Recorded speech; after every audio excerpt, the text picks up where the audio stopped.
Hablemos de mercado con Juan Cruz Campero, Manuel Caballero y Gonzalo Cavalieri.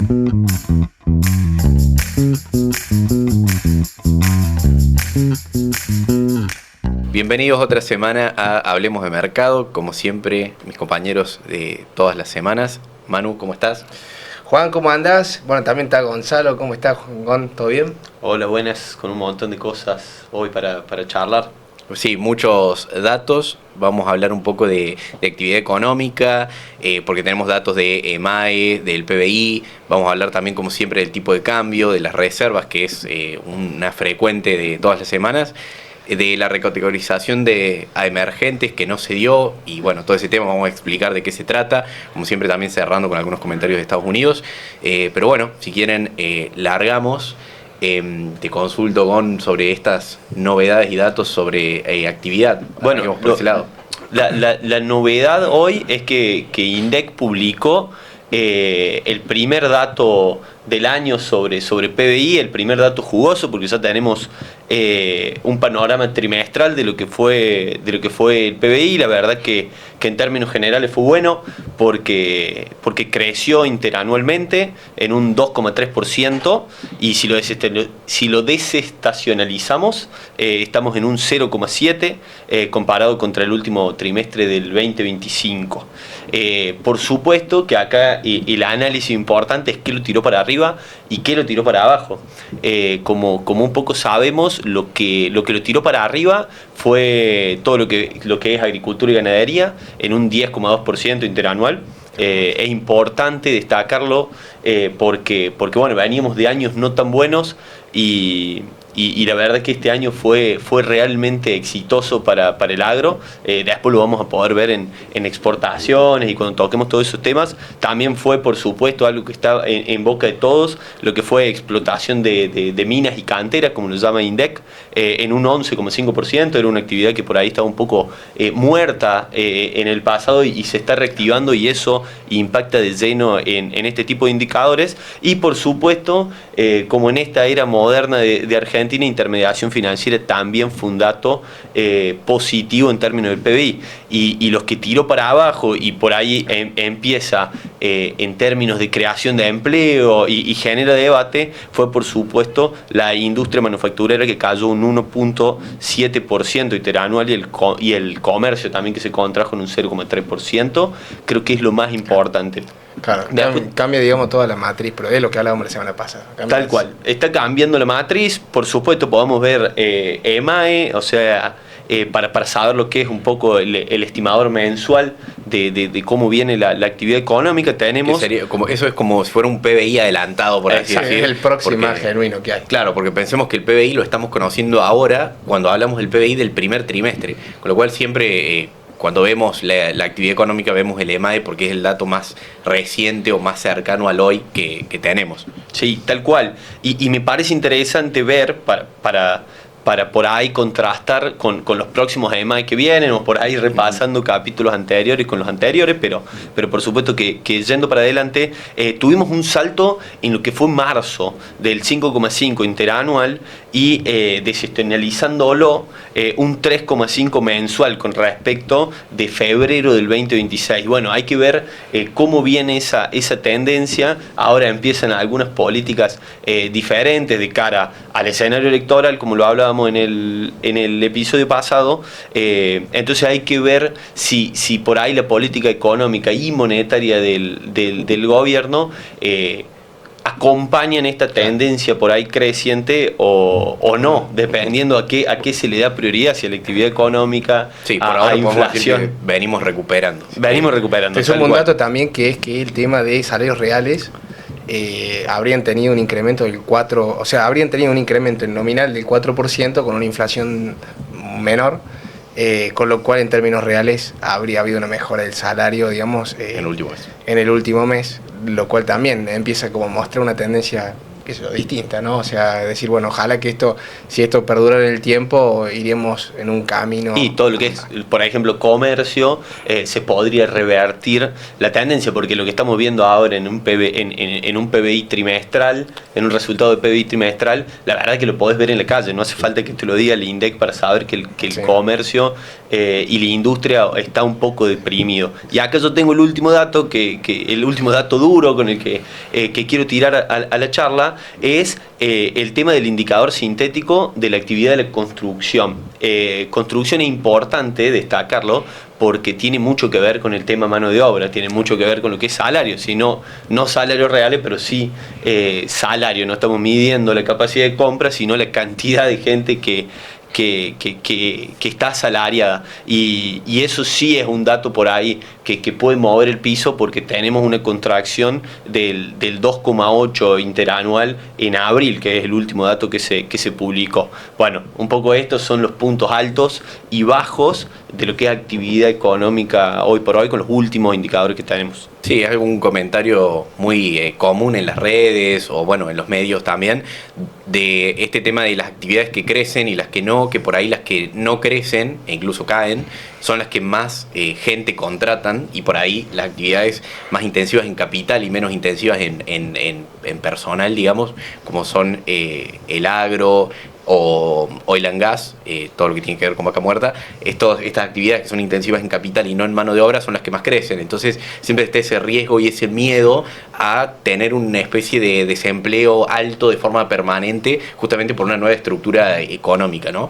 No sé qué opinan ustedes, pero yo creo que el segundo semestre por ahí puede ser mejor, ¿no? Yo te sumo ahí también algo que inclusive, yo no sé, me parece que lo deben haber hablado, lo hablaron con Fer en uno de los capítulos anteriores. Eso parece más.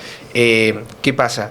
Tenés también una generación de empleo indirecto, ¿no? Que no necesariamente tenga que ver con, o sea, a ver, está bien que la parte de minería, a lo mejor decís, bueno, más intensiva en lo que es capital, que inclusive es un debate que está muy abierto, ¿no? Pero, o toda la zona del sur, ¿no? O sea, si uno se va a la zona de Vaca Muerta, hay mucho empleo que tiene que ver no necesariamente con la explotación específicamente, sino más bien con la logística, con lo que tiene que ver con la parte gastronómica, y eso también genera empleos que por ahí uno no los contabiliza, e inclusive los empezás a ver en estos índices, y bueno, a ver, si vos vas y preguntás a un comerciante o lo que fuera, obviamente que la respuesta no va a ser la más agradable, decir, bueno, pero la realidad es que si nos basamos estrictamente en números, empezás a ver ciertos síntomas de recuperación, pero no en la parte estrictamente del conurbano o de las ciudades como nosotros conocemos, que es a lo que estamos acostumbrados. Entonces empezás a ver lo que decías vos recién, Gon, o sea, empezás a ver un cambio en la matriz productiva, y bueno, o sea, claramente eso va a llevar un proceso que va a ser largo, y bueno, va a tener su costo en alguna parte de la... Es que estamos frente a un cambio, estamos frente a dos cambios. Estamos frente a un cambio en la matriz productiva del país que tiene que ver con la macroeconomía, o con lo que uno le llama la macro, por ahí de decir que el país gane más plata. O sea, que la torta, el famoso que la torta sea más grande. Y por otro lado, estamos en un recomodamiento de lo fiscal. Teníamos un desastre fiscal, que ese desastre fiscal por ahí te distorsionaba la microeconomía, porque te distorsionaba cómo las empresas medían sus números, porque teníamos una inflación altísima que por ahí te mejoraba cuadro de resultado artificialmente. Entonces, ese reacomodamiento fiscal, hacer una economía o un Estado un poco más ordenado y más normal, está impactando en las micro más rápido, en las micro de los comercios, en la micro de la industria, porque si bien los cambios en política fiscal, en política económica, en política monetaria se hacen de un día para el otro, sabemos que cuando eso se traslada a la economía real, es rápido la caída, pero no es tan rápida la levantada. Entonces yo creo que por eso tenemos por un lado, y por otro lado todo lo que está pasando en Vaca Muerta tiene que ver con la recuperación macroeconómica del país, agrandar la torta, hacer que ingresen esos dólares que nos faltaban. Sí, después la distribución es otra discusión. Exacto. No solamente, a veces uno también cuando habla de política redistributiva se imagina los ricos y los pobres, pero también hay diferencias entre las regiones, ¿no? Y bueno, y eso es un poco la discusión que por ahí está bueno tenerla, porque también entrar en esa discusión en el futuro, creo que va a ser algo mucho más relevante que ahora, es porque efectivamente tenés riqueza para distribuir, digamos, estás creciendo. Si no, creo que el paso previo a esa discusión es justamente pensar en cómo hacer que la economía crezca. Y en ese sentido, algo que nosotros venimos diciendo hace varias semanas es que es fundamental el crédito al sector privado, ¿no? eso como motor, y de hecho el gobierno también lo ha dicho varias veces, el gobierno apuesta mucho a la recuperación del crédito para impulsar el crecimiento, obviamente porque cuando una empresa toma crédito, por lo general es para invertir en el negocio, ¿no? Para ya sea ganar eficiencia, expandirse, y bueno, el tema es que en Argentina sin crédito es complicado, ¿no? Porque, por ejemplo, tenés los números rojos y bueno, bárbaro, podés hacerte más eficiente y solucionar ese problema, pero por ahí hacerte más eficiente implica una inversión enorme, maquinaria nueva o cosas de ese tipo que si no tenés la plata. Y convengamos que también, ¿no? Hasta ahora es como que no se ha visto tampoco tanto atractivo, a lo mejor por tema tasa, ¿no? O sea, convengamos que venimos de una macro que se viene corrigiendo y que uno cuando tiene que salir a pedir un crédito a una entidad bancaria todavía dice, che, está cara la tasa, digamos, comparado a lo que yo estoy ganando, y eso es producto también de una economía que está normalizada, o sea, que se normaliza, y bueno, después tenés ciertos jugadores, como en este caso un banco, que también viene por detrás, digamos, de esa corrección. Entonces, pues sí, bueno, de repente una empresa dice, che, yo tengo que ir a tomar un crédito a un 15, un 17, un 20% en dólares, che, pero mi rentabilidad está al 10. Bueno, entonces, estuve leyendo algunas notas que hablan del impacto justamente fiscal que tienen los créditos bancarios.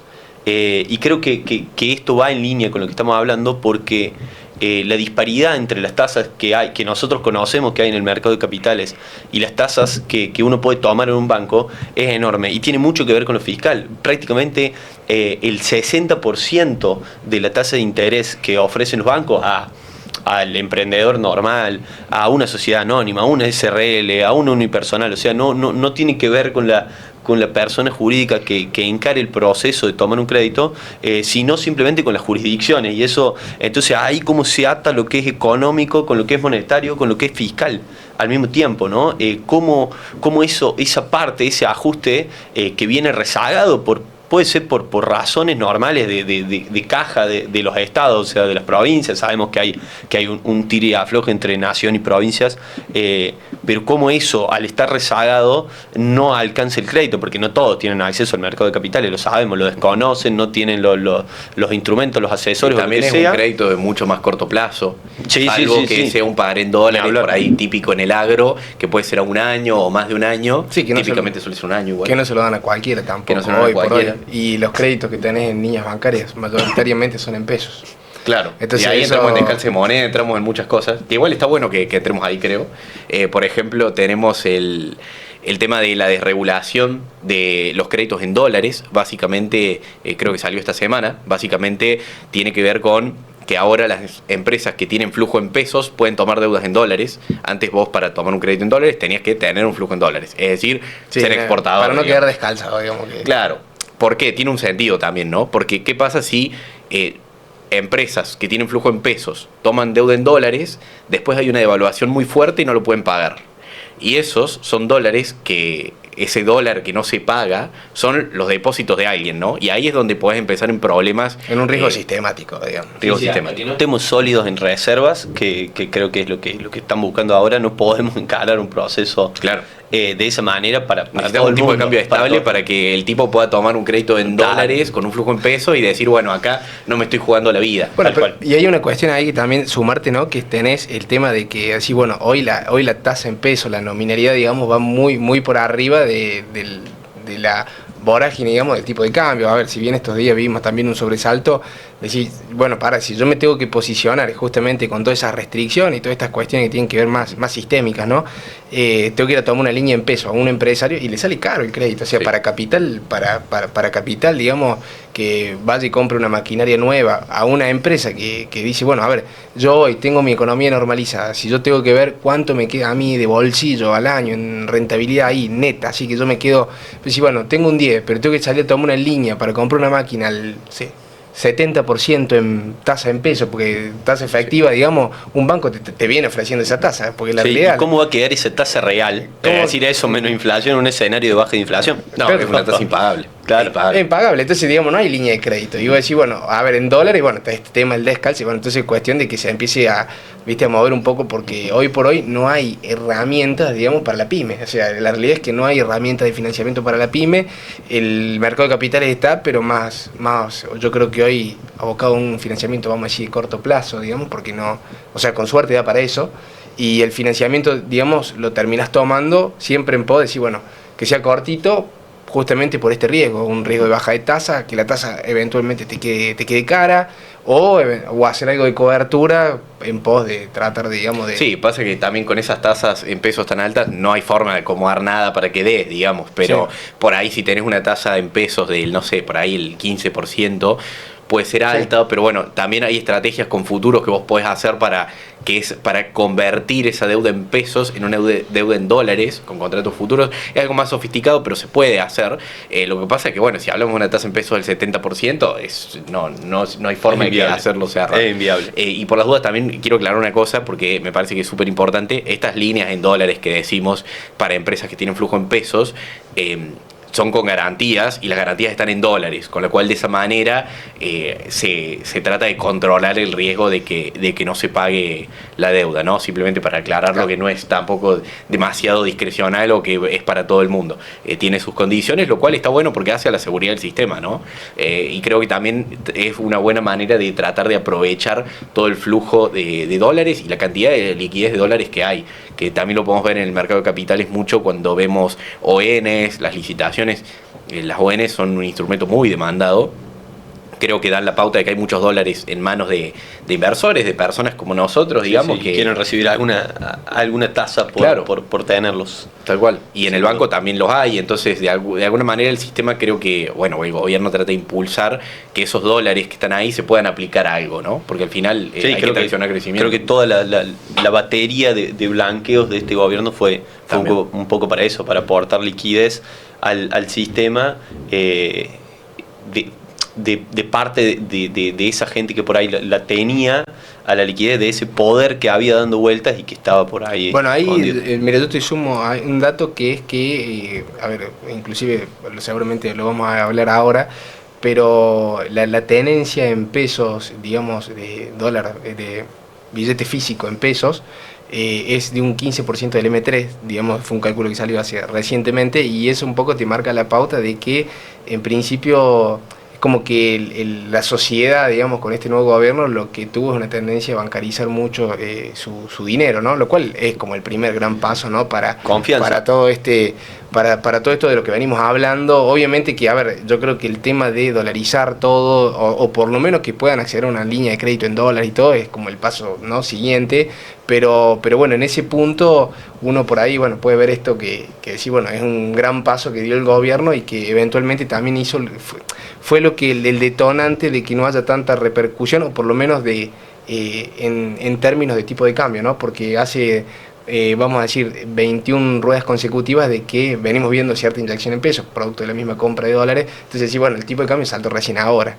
Y bueno, te lo viene sosteniendo. Y bueno, y eso también tiene que ver con esto. O sea, que en realidad lo que se está viendo en el mercado es que ya no se le está dando tanta trascendencia a esa correlación, producto de que el dinero queda como bancarizado, digamos, queda ahí en el sistema. No es dinero que la gente dolariza, digamos, sino No, un dinero que va a fondos comunes de inversión, compran un bono, compran acciones, está en el banco, o sea, pero queda ahí, queda en el sistema, no sale a volcarse, digamos, a la compra de dólares estrepitosa a la que estábamos acostumbrados antes. Está bien que todavía no hemos hecho el test en un escenario electoral. Bueno, tenemos el del año pasado, que tuvo un condimento adicional, que fue el de hacerme las ELIX, pero bueno, a ver, por lo menos en lo que viene hasta ahora, viene siendo un dato positivo, ¿no? Y yo creo que tiene que ver con un tema que tenemos anotado para hablar, y si Rafa me puede poner el gráfico de Ditela, que es el índice de confianza en el gobierno. Si vemos, subió un 3,9 con respecto al mes anterior, un 2,07. Se ubicó en 2,07 puntos. Nos acordamos que es una escala del 1 al 5, ¿no? Sí, por las dudas ahí lo tenemos en la pantalla. Lo podemos ver. Es una nueva adquisición que tenemos en el podcast, esto de sumar los gráficos. Es importante porque se pueden ver las tendencias, como estábamos al principio de cada uno de los gobiernos. Sí, bueno, siempre típicamente arrancas arriba, obviamente, porque es como, che, un nuevo gobierno. Sí. Esta vez puede ser diferente, de hecho, o hay cierto la optimismo. mayoría lo votó, o sea, como para que... Claro, Así naturalmente tiene que haber cierto optimismo. Y ya después, como verán, nos desilusionamos bastante rápido y siempre. Pero quiero hacer hincapié en cuál fue el subíndice que hizo sobre todo esta mejora, fue la eficiencia en la administración del gasto público.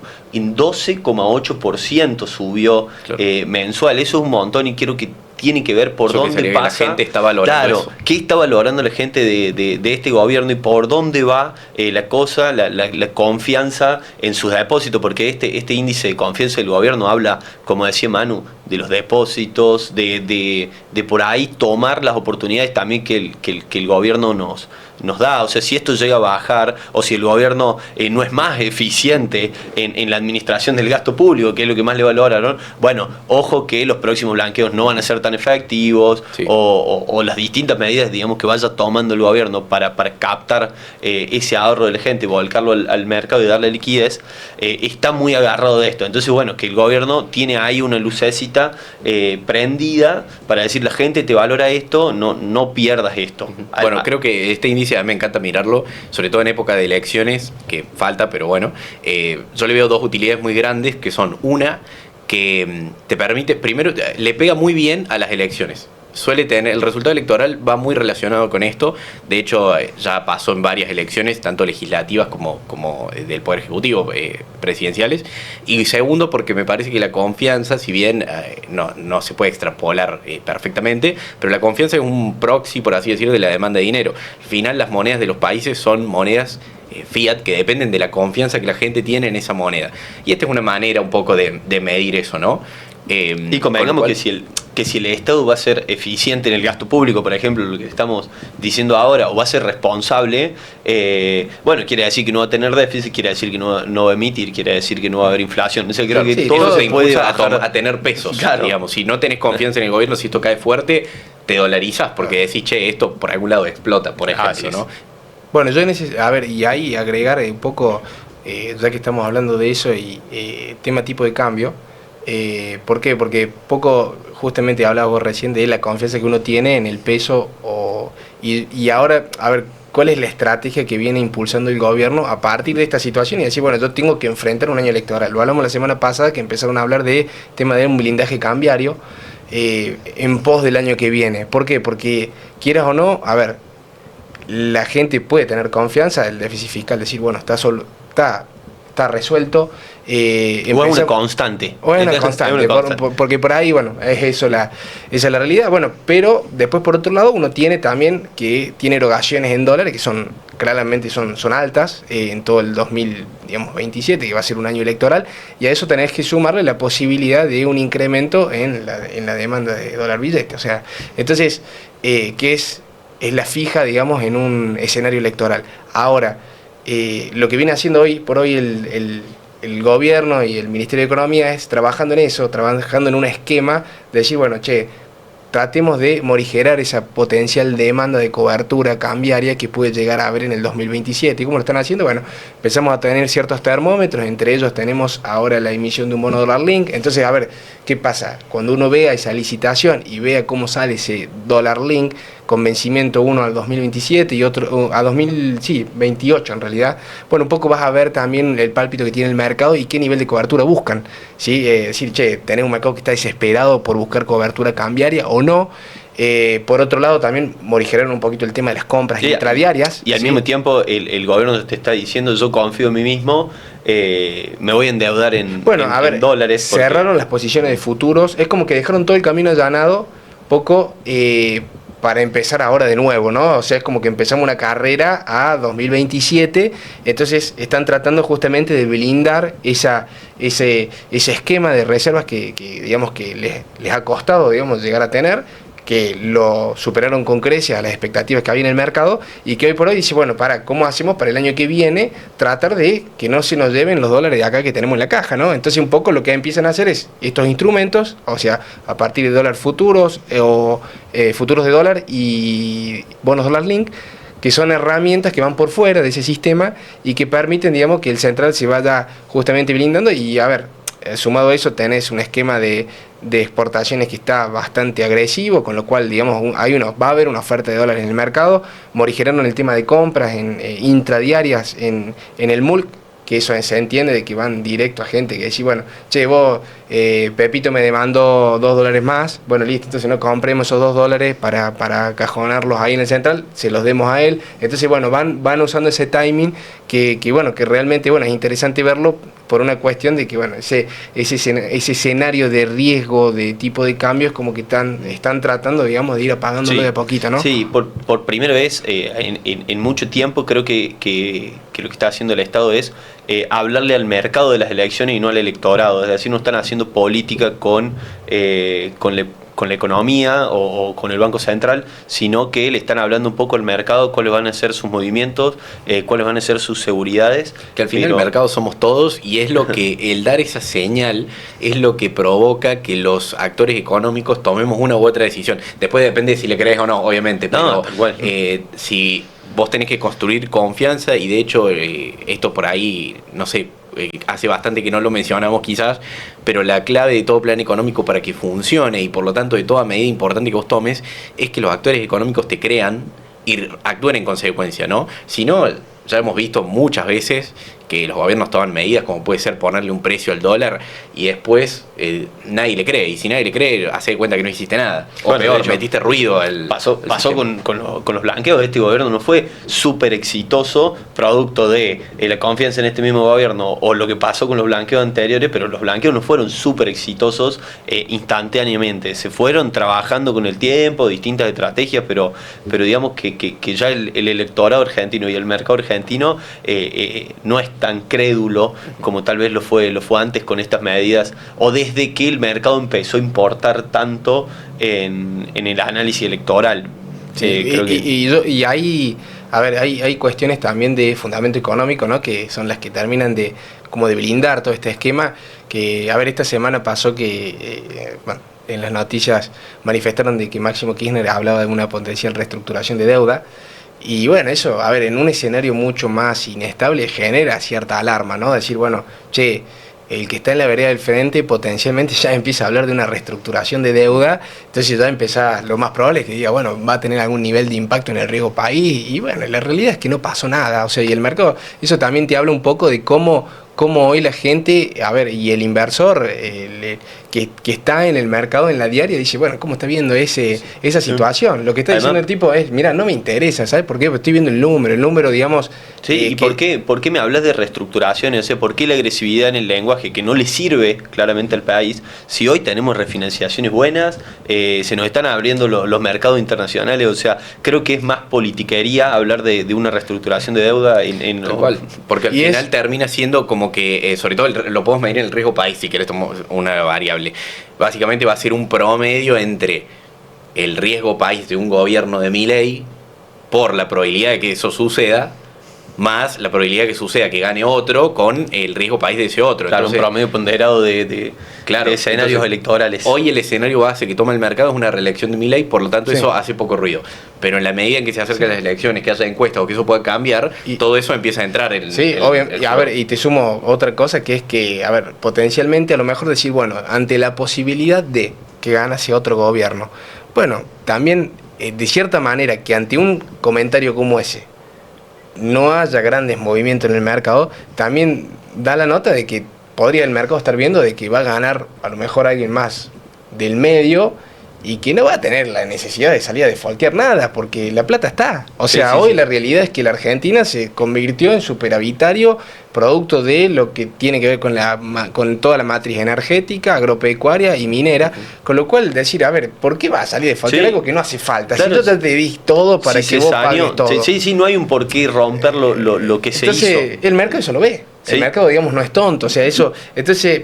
digamos, salvo que cambiase abruptamente el escenario, no hay motivo de preocupación en ese sentido. Ahora, que no vaya a haber movimiento antes, y sí, lo va a haber, y creo que es lo más prudente y lo más cauto lo que hace, digamos, el Ministerio de Economía, o sea, Caputo, digamos, de decir, bueno, salgamos a tratar de blindar esto. ¿Por qué? Porque no corramos un riesgo innecesario de algo que se debería después normalizar. O sea, porque es todo ruido. El año pasado, en las elecciones de medio término, decir, bueno, el mercado salió a comprar 5.000 millones de dólares para atesoramiento.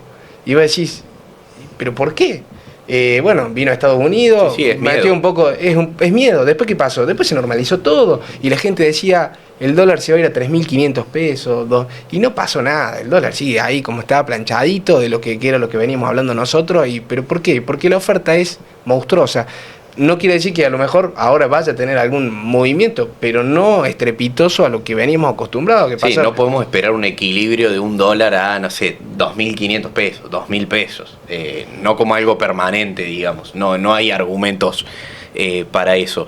Hablando de esto de que vos decías, Manu, de la solidez, si podés, Rafa, mostrarnos el otro gráfico que teníamos para hoy. Básicamente es un gráfico del FMI donde pone, puede ser medio complicado de leer, así que lo vamos a explicar bien. Básicamente lo que hace es tomar las economías del G20, las 20 más grandes del mundo, y las ordena en ese gráfico donde de un lado, abajo en el eje de las X, digamos horizontal, tenés el balance primario, es decir, el superávit o déficit fiscal. Y del otro lado tenés lo que sería como la balanza energética, concretamente solo de petróleo, pero bueno, podemos tomarlo de esa manera. Y lo que vemos es el punto que dice Argentina 2026, básicamente es el único país del mundo que está en el cuadrante más cómodo, donde tenés superávit fiscal primario y también una especie de superávit energético, ¿no? Medido solo con petróleo. Eso hace a la solidez y a una menor vulnerabilidad, que es esto que decimos, porque sobre todo ante los shocks externos, como puede ser la suba del petróleo que tuvimos, si no sos un importador neto o no necesitas importar demasiado petróleo, el hecho de que suba hasta te favorece, porque vas a poder exportar más caro, o por lo menos no vas a tener un problema por ese lado. Y por el lado fiscal, si por alguna cuestión tenés que salir te falta plata, digamos, a nivel de Estado, tenés superávit, no pasa nada. Si tenés que salir vos con alguna medida puntual a tratar de contener un impacto de este tipo, y salir, digamos, básicamente, no sé, por ejemplo, subsidiar el combustible y vos como gobierno poner esa diferencia, tenés espalda para hacerlo porque tenés superávit. Es verdad que un superávit primario... Pasó ahora cuando el combustible llegó a los 120 dólares, cuando el petróleo llegó a los 120 dólares, pasó, nosotros no vimos aumentos en YPF. Eso puede estar bien, puede estar mal, puede significar gasto para el Estado, porque aunque YPF sea una empresa, sabemos que es estatal. Bueno, ahí es una discusión, pero que pasó ahora, y ahora, bueno, están recuperando. Después bajó y en el caso nuestro, digamos, lo mantuvieron, pero era... En Estados Unidos tenemos un problema a raíz de eso, ¿no? Que acá no fue tan grave, creo yo, ¿no? No tuvimos una disparada de la inflación excesiva a raíz de eso, y en parte tiene que ver con esto. Es verdad que igual estamos hablando de superávit primario, no es el financiero, que el financiero incluye intereses de deuda, pero bueno, también tenemos superávit financiero, entonces... No, pero podría haberte impactado gastos en YPF por subsidiar ese aumento. Sí, ya sea YPF u otras. Bueno, subsidio a los combustibles en general. A los combustibles en general.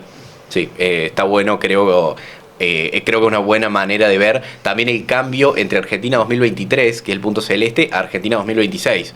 Antes estábamos en un nivel de exposición mucho más alto, sobre todo por lo fiscal, un déficit bastante agresivo. Ahora, bueno, podemos absorber algún shock externo y de hecho lo hemos visto. Lo que pasa es que, bueno, creo que todavía faltan otras cosas, y yendo por ahí a un punto que teníamos por hoy, que era la recategorización de emergentes. Por más que haya datos de este tipo y que haya una normalización y que haya muchas variables mucho más estables, la realidad es que seguimos lejos de ser un país emergente como tal, ¿no?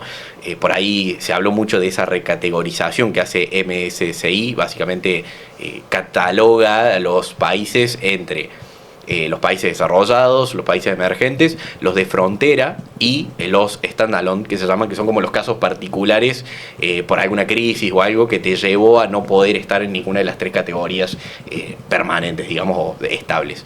Y Argentina lleva en standalone hace varios años, no hubo tal recategorización, digamos, básicamente vamos a seguir ahí. Algunos podrán decir, pero ¿cómo? Si vamos mejorando, bueno, la realidad es que hay reglas estrictas que vos tenés que cumplir y durante un periodo de tiempo, no es como, che, hoy tengo, mirá la foto, está bien. Tenés que demostrar que es sostenible, digamos, ¿no? Que es un poco el gran desafío y es también, a ver, este blindaje cambiar y todo esto de lo que venimos hablando tiene que ver con esto, o sea, decir, che, está todo bien, viene el camino, o sea, allanado, pero tampoco tenemos, vamos a decir, la vaca atada, de hecho, ¿no? estamos hablando de que dependemos de un resultado electoral. Bueno, eso es algo que a una calificación de este tipo no le gusta mucho, porque hablamos de cosas permanentes, Y ¿no? el tema de las restricciones cambiarias, producto también, a ver, vamos a ser honestos, o sea, a lo mejor decir, pensar en eliminarlas del todo hoy por hoy, y bueno, tendría algún riesgo eventualmente, siendo que uno está expuesto a lo mejor sin la necesidad el año que viene a una elección. Bueno, pero justo eso que vos decís, Manu, es una de las... En el comunicado, el análisis que se hace, justamente se habla de todavía tenés cepo en alguna medida, después, bueno, poco desarrollo del mercado de capitales y... falta más accesibilidad a inversores internacionales. Esos son como los puntos principales. Creo que el huevo y la gallina, porque inversores institucionales, internacionales... después no puedes sacar la guita. Claro, es muy complejo el sistema que tenemos y encima, si hay que adicionarle otra complejidad, que es cómo yo diagramo mi exit de esta inversión, no se lo vende a nadie afuera. O sea, además tengamos en cuenta que nosotros por ahí, o el ciudadano asocia emergente a Latinoamérica, pero en emergente competimos con los tigres asiáticos. O sea, está China, está India, está Taiwán, no sé, está Corea del Sur, que está volando, y bueno, por supuesto nuestro vecino Brasil, que Brasil es un monstruo a nivel industrial. Es un monstruo, y Brasil tiene hoy por hoy una política por ahí más de centro izquierda, que no está por ahí muy bien visto de parte de los organismos que evalúan, pero quiera o no, ciertas políticas ellos las vienen manteniendo, como por ejemplo la libertad de capitales. Bueno, Lula no hizo política diciendo que iba a reestructurar la deuda. Claro, de arranque. Entonces, bueno, creo que eso para analizar si somos o no emergentes, primero tener en claro que no lo somos, sí, porque hay muchos que creen que lo somos, no lo somos, y segundo, que no todos nuestros vecinos lo son tampoco, y que competimos contra potencias muy grandes. Sí. Entonces, ahora, claramente el beneficio de serlo es grande, digamos. Liquidez, ¿no? En el mercado, y sí, básicamente hay fondos, índices que solo pueden invertir en determinada categoría. Entonces vos te vas a un fondo de bonos o de acciones de países emergentes y son solo emergentes. Y si no son emergentes, no entra esa plata. Y digamos, te lo paso un concepto más llano, o sea, que justamente eso implica de que entre guita al país de fondos que quieran invertir en poner una planta de lo que sea adentro, digamos, de Argentina. ¿Y por qué no lo hacen? Y bueno, porque dicen, che, mira, yo no puedo sacar la guita después, o sea, tengo 200.000 restricciones para la ganancia de esa compañía, poder llevármela. Entonces, bueno, entonces, a ver, partiendo de la base, el tipo dice, ¿cómo salgo de esa cuestión, digamos? Sí, después me pones un cepo y no salgo más. Entonces, bueno, a ver, es fundamental, digamos, esa parte, pero tampoco veo que el gobierno tenga, y inclusive lo he leído en algún informe que anda dando vuelta, que el gobierno tenga reales intenciones hoy por hoy, o por lo menos que le mueva la aguja y ser standalone o eventualmente emergente o lo que... ¿Por qué? Porque dicen, a ver, tema de restricciones cambiarias no es algo que esté en telejuicio hoy por hoy, a lo mejor para el gobierno, por lo menos hasta que no tenga un panorama electoral más claro, y eso tiene sentido, ¿no? O sea, yo creo que un poco... Yo creo, pero no creo que sea poco importante. Yo creo que subir la calificación aporta liquidez, al aportar liquidez se reactivan algunos sectores que tienen que ver con la calidad de vida de la gente. Entonces, sí, creo que... No, eso sí, pero no es inmediato el efecto, ¿no? O sea, entonces, por eso el gobierno dice, che, hoy mantengamos a lo mejor la calma cambiaria, esperemos, digamos, a afrontar las elecciones, no hagamos que esto, digamos, sea eventualmente un despelote, digamos, producto de que sacamos restricciones y que salga la gente. A ver, si una compañía te saca un flujo de dólares importante, te pulveriza, ¿no? Porque no es lo mismo que Doña Rosa vaya y compre $100 que no sé, una compañía multinacional puede girar viviendo al exterior y sin ninguna restricción. Eso, honestamente, bueno, traería un perjuicio mucho más grande y más cercano a ese riesgo con ese riesgo electoral de por medio. Sí, también otro punto es que estas reclasificaciones tampoco es que un día nos vamos a levantar y somos emergentes, porque son procesos largos. Sí. Yo creo que quizás puede ser percepción mía, pero en los medios por ahí se habló mucho como si fuera que es algo mágico y que te vas a enterar de la noche a la mañana por un comunicado. No, es que mañana te levantas y sos Suiza, ¿no? Que vamos a salir a la calle y de repente, viste, vamos a todo esperar para cruzar la vereda. O sea, no va a pasar eso, ¿no? O sea, aparte, este proceso puede tomar más de 2 años de revisión, digamos. O sea, volvemos a lo mismo, hay reglas que vos tenés que cumplir y que se tienen que sostener en largo plazo. Por ejemplo, uno de los países reclasificados de standalone a frontera fue Bulgaria. Bulgaria inició una revisión hace más de 2 años. Entonces, el día que tengamos una chance, primero se inicia lo que se llama una consulta y empieza un periodo de análisis largo hasta que te reclasifican. Entonces tampoco, no hay escenario alguno donde la próxima revisión digan, che, Argentina ahora es emergente o lo que sea. Es un proceso largo, con lo cual creo que se hace demasiado ruido sin mucho sentido. Así que bueno, O sea, venimos bien, tampoco es para ponerse loco con esta noticia, vamos a decir. estaría bueno, pero falta. Y sumado a eso, quiero dar otro dato de que creo que está bueno, digamos, en este... Vos mandale, man. Sí, en todo este mapa, digamos, electoral, y bueno, ver cómo, porque un poco la gente...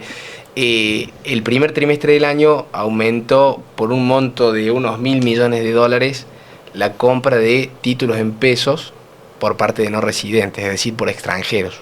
Lo cual quiere decir de que, gente de afuera compró 1.000 millones de pesos, el equivalente a 1.000 millones de pesos de dólares, no sé, 1.000 millones. 1.000 millones de dólares, pero en pesos, ¿no? Entonces, ¿qué pasa?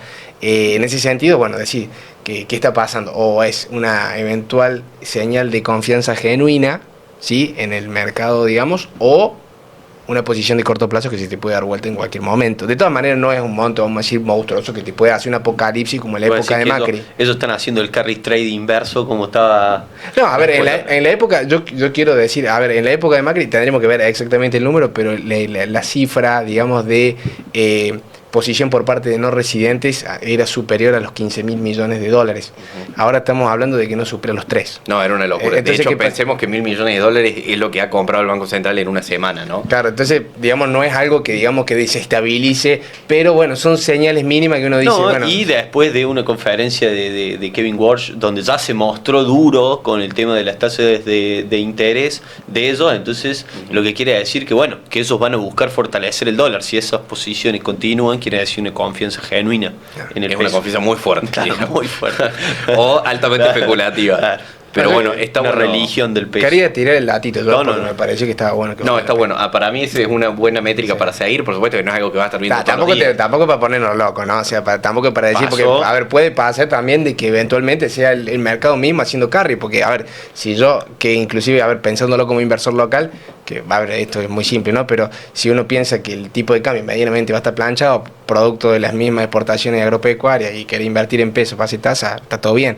Podría ser eso, sí, pero también puede haber una confianza genuina en la moneda porque el no residente tampoco juega, no es tan... No es tan fácil de seguir, Sí, digamos. a ver, no, en realidad te va a venir a hacer carry si la ganancia es muy alta. En la época de Macri pasó y bueno, tampoco estuvo bueno. Sí, eran otros montos. Eran otros Está montos. bueno, El carry trade sirve como fuente de financiamiento, pero no nos podemos basar en eso para hacer Claro. política. No, Claro, para nada. quedó Para nada. demostrado. ¿Les parece? Porque ya nos estamos quedando sin tiempo para no hacerlo tan largo, que repasemos para cerrar, repaso rápido el acuerdo entre Estados Unidos e Irán. Dale. Lo comentamos un poquito y bueno, y vamos cerrando. Básicamente es un acuerdo, para aclararlo por ahí, no es definitivo, es simplemente un acuerdo por 60 días donde se va a liberar el estrecho de Hormuz, por donde pasa gran parte del petróleo global. Y bueno, a raíz de justamente de la guerra y el cierre del estrecho es que se dio esa suba del petróleo y demás temas que venimos hablando. Y bueno, básicamente este acuerdo son 60 días de trabajar en la reapertura del estrecho de Hormuz. Porque está todo minado. Claro, ese es un buen punto. Es Hay un punto que 30 quería días, aclarar. hay 30 días con los norteamericanos mirándolos y 30 días sin que los miren. No sé, es raro eso, no lo Es entiendo. raro, pero son 60 días donde mientras sacan las minas del canal para que sea seguro transitar, ya hay igual tránsito, ya están pasando buques, que eso, y por eso el crudo bajó a $75 por ahí. Pero no es un acuerdo definitivo. Se supone que en estos 60 días van a lograr ese acuerdo ya de... Van desarmando, digamos, de a poquito ahí Claro, lo que pasa es que ahí tenés varios puntos. Yo creo que por ahí pueden ser 3 puntos principales. Uno es que parte del acuerdo tiene que ver con que Israel cese las hostilidades con Líbano, con Hezbollah concretamente, grupo terrorista que está en el Líbano. Israel no quiere, porque este acuerdo es entre Estados Unidos e Irán. Irán obviamente que tiene sus demandas, Estados Unidos también. Irán probablemente pida algún tipo de compensación por los daños que le ocasionaron los diferentes bombardeos y ataques. Y por otro lado, Estados Unidos, bueno, pide que cesen con el programa nuclear y sobre todo con el enriquecimiento de uranio, que básicamente es un proceso que se le hace al uranio para poder hacer armas nucleares con eso, que este es el disparador de todo del esto, conflicto, ¿no? ¿no? Sí, Claro. al mismo tiempo va a estar la complicación de que un poco la guerra de Israel está sosteniendo un presidente que teóricamente al fin del mandato, tengo entendido que va preso. Entonces, y puede llegar bueno, a pasar Netanyahu. entonces, bueno, entonces tenemos ese tema también que... Sí, que él no hay que tiene sortear. incentivos a que haya un acuerdo de paz. No, El sin incentivo, dudas. creo yo, de Israel, o de Netanyahu concretamente, es continuar con esto, porque en cierta medida le da esa imagen, o le sostiene la imagen, puede sostener su gobierno. Entonces, bueno, acá jugará, hay que ver que Trump lo convenza o jugará esa parte Por de eso la política es exterior. importante volver al principio. Es un acuerdo por 60 días. Sí.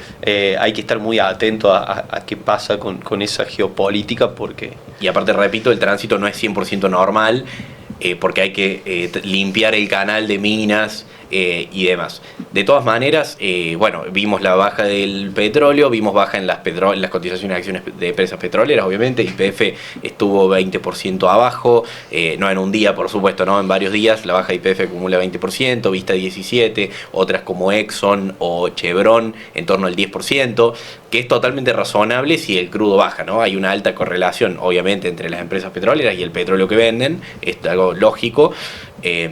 Así que bueno, eso fue un poco el impacto del mercado. Ahora, yo creo que alguien podría decir, che, pero entonces si el crudo baja, entonces ya el problema de inflación de Estados Unidos debería controlarse, digamos. ¿Y por qué subirían la tasa, no?